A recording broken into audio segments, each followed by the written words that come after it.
Assalamualaikum warahmatullahi wabarakatuh. Perkenalkan, nama saya Priyanti Puji Kirani dengan NIM 050202200066 dari Prodi Hukum Ekonomi Syariah. Di sini saya akan menjelaskan terkait dengan topik prosedur pada upaya hukum arbitrase di Indonesia menurut BANI atau Badan Hukum Arbitrase Nasional Indonesia dan Undang-Undang Nomor 30 Tahun 1999.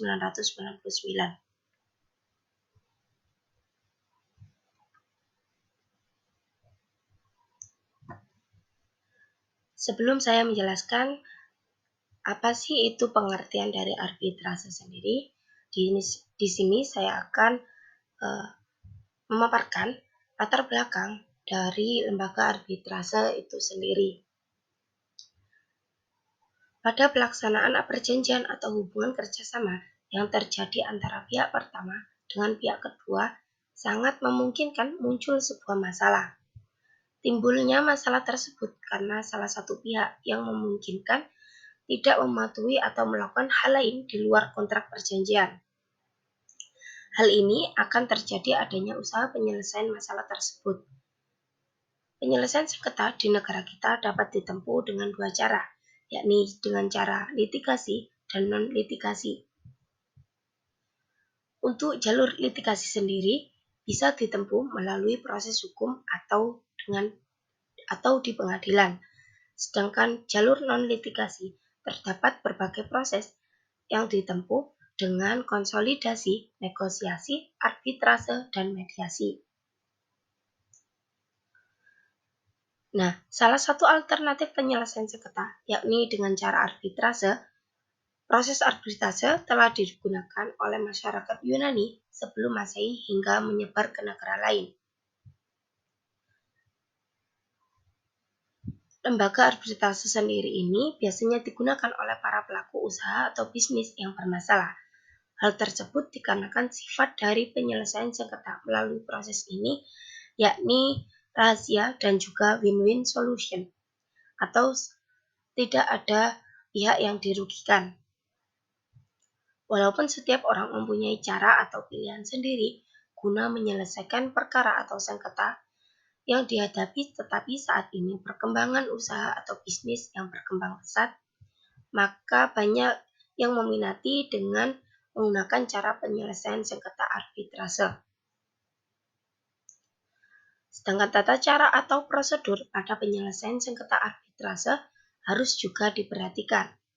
Di Indonesia terkait dengan prosedur arbitrase dapat melihat ketentuan dari BANI atau Badan Arbitrase Nasional Indonesia atau melihat dengan Undang-Undang Nomor 30 Tahun 1999 sehingga pihak harus memperhatikan berprosedur tersebut dalam berarbitrase.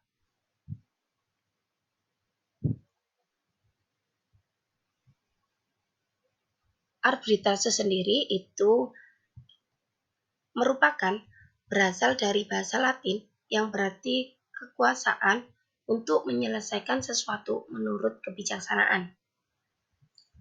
Maksud dari kebijaksanaan tersebut merupakan bahwa arbiter atau majelis saat menyelesaikan perkara tidak mengikuti aturan hukum tetapi dengan kebijaksanaan tersebut.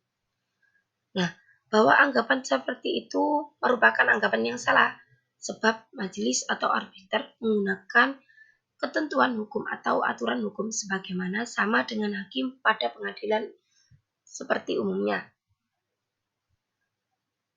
Berdasarkan Undang-Undang Nomor 30 Tahun 1999, arbitrase adalah cara penyelesaian suatu sengketa perdata di luar peradilan umum yang didasarkan pada perjanjian arbitrase yang digunakan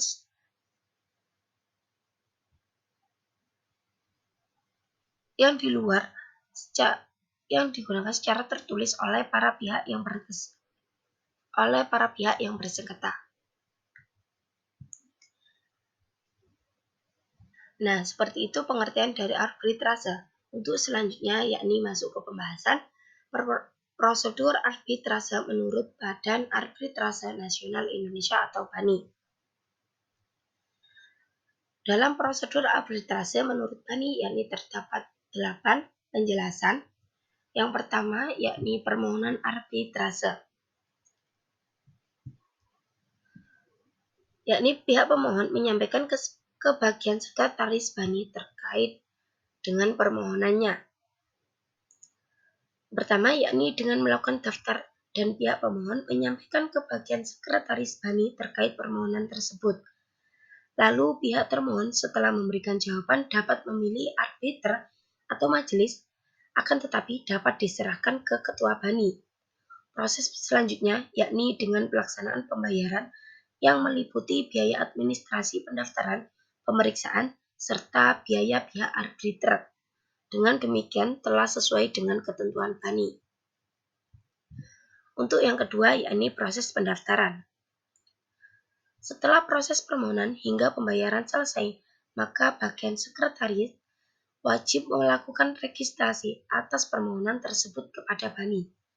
Pemeriksaan permohonan dilakukan oleh sekretaris untuk memastikan perjanjian tersebut sudah memenuhi dasar otoritas Bani guna memeriksa perkara.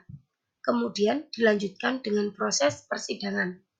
Proses tersebut dapat dimulai apabila dari kedua atau salah satu pihak telah melakukan penyelesaian pembayaran yang telah diumumkan bagian sekretaris sesuai dengan perhitungan biaya yang telah dikeluarkan dalam pengurusan proses tersebut. Sehingga persidangan dapat dilaksanakan dengan pengembalian biaya pendaftaran setelah disampaikan oleh bagian sekretaris Bani. Sedangkan biaya untuk pihak arbiter dilakukan konsultasi dengan majelis dan ketua Bani dengan menganggapnya normal. Untuk penjelasan yang ketiga yakni pengajuan surat permohonan. Pengajuan surat permohonan ini diberikan kepada Bani dengan isi tuntutan permohonan dan diberikan kepada para majelis serta para pihak. Syarat dalam surat permohonan dengan ketentuan harus terdapat identitas para pihak, penjelasan fakta terkait permohonan arbitrase, sengketa perkara, dan permintaan kerugian. Pada surat permohonan wajib dilampirkan salinan perjanjian sengketa dan perjanjian arbitrase oleh pemohon. Apabila tidak ada salinan, bisa melampirkan dokumen lainnya yang relevan atau bukti-bukti yang relevan. Selanjutnya yakni surat jawaban atas tuntutan. Pihak termohon wajib memberikan jawaban atas tuntutan pada Bani paling lama 30 hari. Dalam jawaban termohon harus terdapat pendapat yang ingin dilampirkan.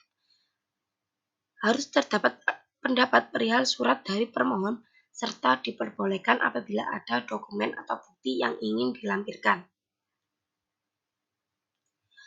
Dalam hal ini, pihak termohon selambat-lambatnya sidang pertama bisa mengajukan gugatan balik beserta surat jawabannya.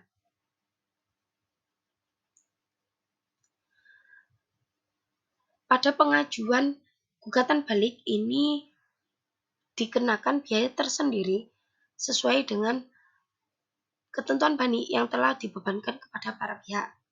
Setelah dilakukan pembayaran, maka bisa dilaksanakan pemeriksaan, pertimbangan, dan juga pemutusan gugatan balik tersebut dengan ketetapan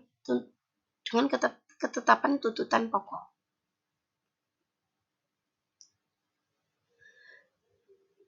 Apabila tidak ada pembayaran pada biaya gugatan balik, sehingga tetap dilanjutkan proses tuntutan yang sudah dibayar dan gugatan balik tersebut dianggap tidak ada atau gagal. Jika surat jawaban dari termohon tidak disampaikan, kewajiban majelis untuk memberitahu termohon secara tertulis dengan diberikan waktu paling lambat 14 hari guna memberikan jawaban atau hadir ke dalam persidangan. Dalam hal ini, apabila termohon lalai juga akan dipanggil yang kedua kalinya. Jika tidak ada keterangan yang sah juga, maka majelis berhak memutus perkara yang didasarkan atas pengajuan tersebut. Untuk selanjutnya yakni jawaban tuntutan balik atau rekonvensi.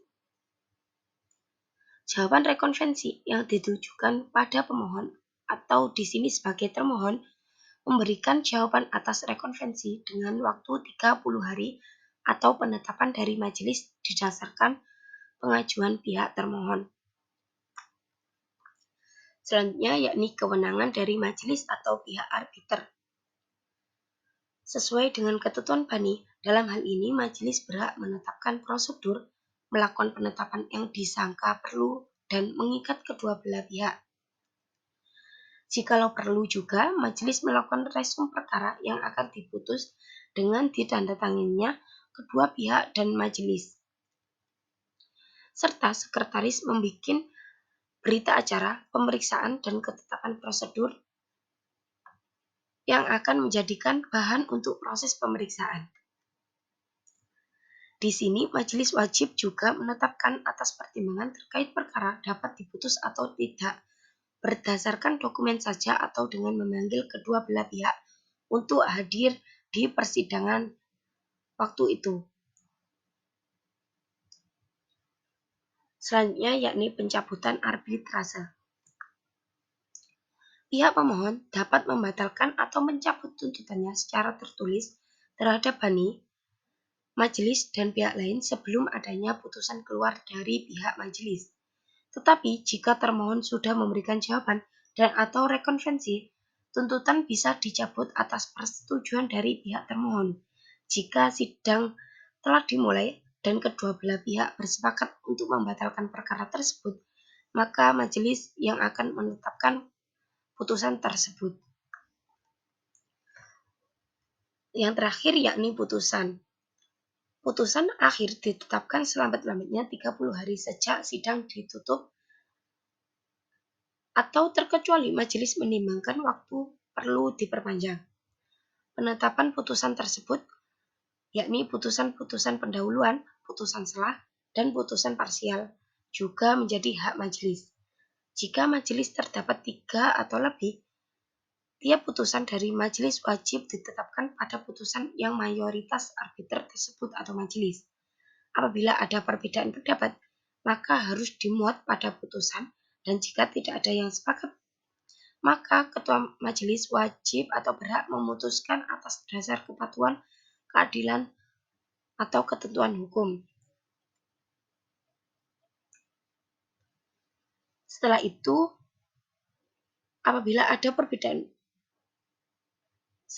dalam putusan wajib mencantumkan pertimbangan tersebut dan bentuknya secara tertulis. Majelis atau arbiter di akhir putusan wajib menandatangani dan mencantumkan tempat serta tanggal dikeluarkannya. Dalam waktu 14 hari penyampaian pada para pihak dan juga untuk BANI 2 lembar salinan guna didaftarkan ke pengadilan negeri. Seperti itu penjelasan dari prosedur arbitrase menurut BANI.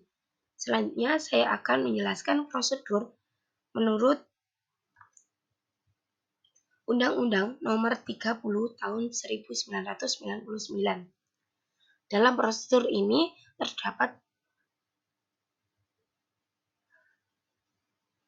ketentuan beracara arbitrase, yakni yang pertama, perjanjian tertulis dan tegas. Yang kedua, kedua pihak menentukan acara arbitrase. Yang ketiga, pihak tidak memilih sendiri dalam beracara. Yang keempat, pihak memilih sendiri waktu dan tempat. Yang kelima, yakni majelis atau arbiter yang menentukan. Yang pertama, yakni adanya perjanjian tertulis dan tegas.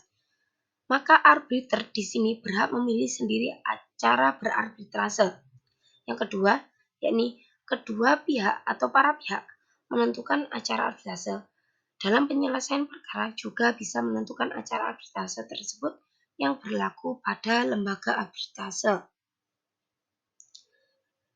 Yang ketiga, yakni apabila kedua pihak tidak memilih sendiri dalam beracara, maka akan berlaku ketetapan lembaga tersebut yang dipilih atau pihak arbitrase atau majelis yang memilih dengan berdasarkan ketentuan Undang-Undang Nomor 30 tahun 1999 berdasarkan dengan pasal 31 ayat 2. Yang keempat, yakni mengenai waktu dan serta tempat. Pihak dapat memilih sendiri. Yang kelima, apabila poin yang keempat,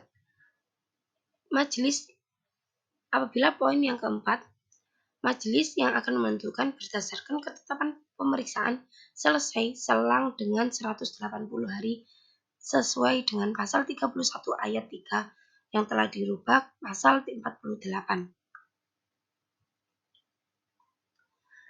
Pada pelaksanaan arbitrase tersebut dimulai dengan pihak pemohon menyampaikan tuntutan kepada majelis dengan bentuk secara tertulis yang memuat identitas pihak yang berperkara, fakta persoalan dengan melampirkan bukti atau salinan kontrak perjanjian dan juga tuntutan. Selanjutnya, pihak termohon bisa membantah dengan tertulis pada waktu 14 hari. Dan sesuai dengan pasal 42, termohon menjawab tuntutan tersebut dan dapat menuntut kembali atau merekonvensi pada pihak pemohon. Dalam pemeriksaan tuntutan dan tuntutan balik atau rekonvensi wajib diputus secara bersamaan.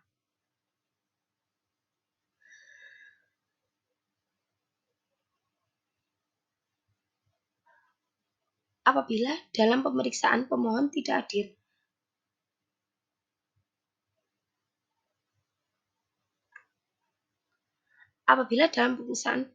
pihak pemohon tidak hadir dan telah dipanggil dengan patut sesuai dengan pasal 43, maka tuntutan dianggap batal dan kewajiban majelis telah selesai. Begitu juga pihak termohon, jika dalam waktu 10 hari dan telah dipanggil dengan patut namun tidak hadir, maka pemeriksaan tetap dilanjutkan dengan diterimanya tuntutan oleh pihak pemohon. Sedangkan tuntutan ditolak apabila tidak sesuai dengan beralasan hukum sesuai dengan ketentuan pasal 44. Pihak pemohon dalam penyelesaian perkara berhak membatalkan atau mengubah tuntutan tersebut, namun dengan ketentuan berikut. Yang pertama, yakni apabila pengajuan sebelum jawaban, maka pihak pemohon bisa langsung mencabut tuntutannya. Yang kedua, apabila jawaban sudah diberikan mengenai pencabutan atau perubahan surat tuntutan, jika mendapat persetujuan dari pihak termohon mengenai perubahan sesuai hal yang bersifatnya fakta.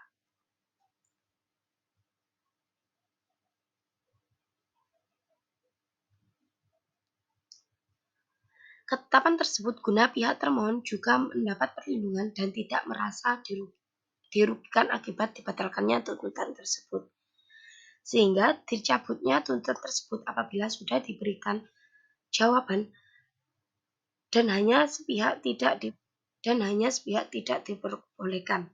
Kemudian majelis telah memeriksa perkara dilanjut dengan putusan yang dijatuhkan dan proses perkara arbitrase telah atau dianggap selesai.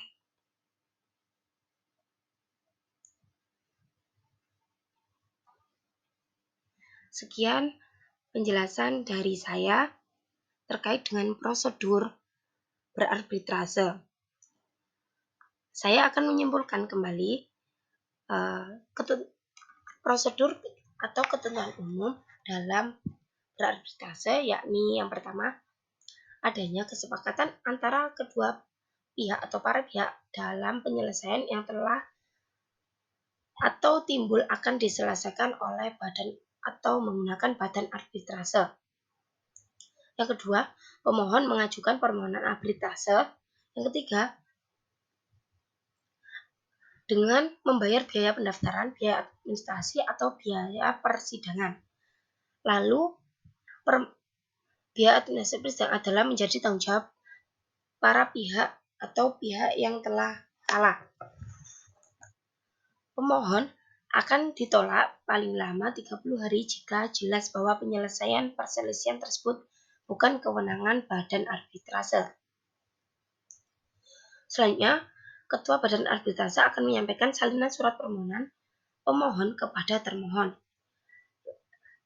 Dilanjutkan dengan termohon harus mengajukan jawaban secara tertulis paling lama 30 hari sejak diterimanya salinan permohonan pemohon.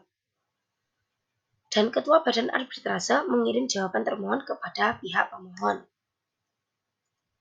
Kepada para pihak tersebut diperintahkan untuk menghadap ke persidangan paling lambat 14 hari sejak perintah dikeluarkan. Jika termohon tidak hadir dalam persidangan, permohonan arbitrase akan digugurkan. Dan jika termohon tidak hadir juga setelah dipanggil secara patut untuk kedua kalinya, maka majelis akan memutuskan perselisihan secara first take. Nah, seperti itu penjelasan terkait dengan prosedur berarbitrase menurut BANI atau Undang-Undang Nomor 9 Tahun 1999. Sekian penjelasan dari saya. Mohon maaf apabila terdapat salah kata ataupun kekurangan dalam menjelaskan. Sekian, wassalamualaikum warahmatullahi wabarakatuh.